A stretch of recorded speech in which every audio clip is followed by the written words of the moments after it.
Okay, this is the Professor, CBMD PhD, and today's Friday, July 28, 2023. It is 4:08 and 23 seconds, a.m. Eastern Standard Time, and today's research, endometriosis.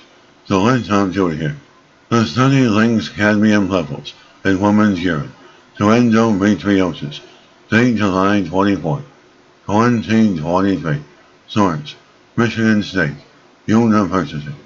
Women with a history of endometriosis had higher concentrations of cadmium in their urine compared to those without that diagnosis, according to a new study that suggests the toxic metal could be linked to the development of endometriosis.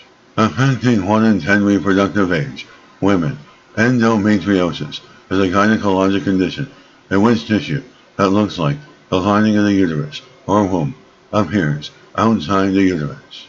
Those with endometriosis can experience chronic painful and debilitating symptoms which can interfere with all aspects of life, including daily activity, work productivity, school performance, and personal relationships.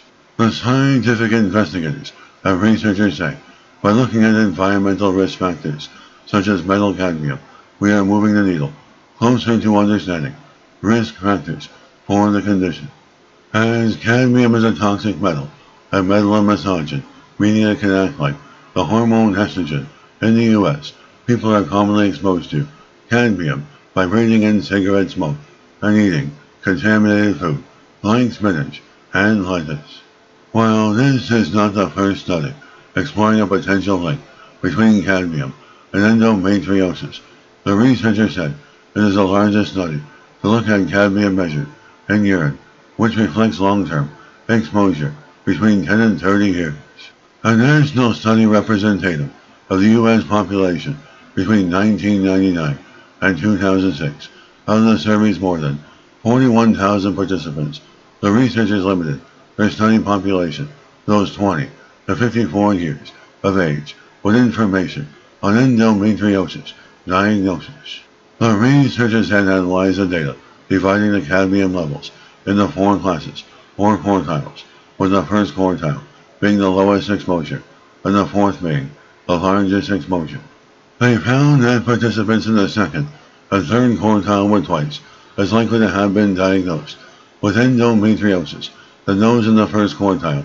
The data also suggests a 60% increase prevalence of endometriosis based on urinary cadmium concentrations in the fourth quartile.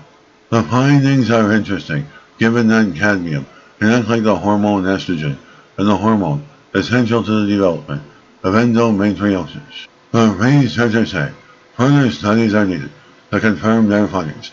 The work is part of the larger research looking at everyday factors that may increase toxic metal exposure in women, as well as the impact of toxic metals on gynecological health. They plan to incorporate environmental factors in their ongoing research on endometriosis and other gynecological conditions. And this is a professor of microbiology, bioinformatics, pathophysiology, and leader of research. This video was created for educational purposes only. Hope you enjoyed listening. Until next time, have a great day.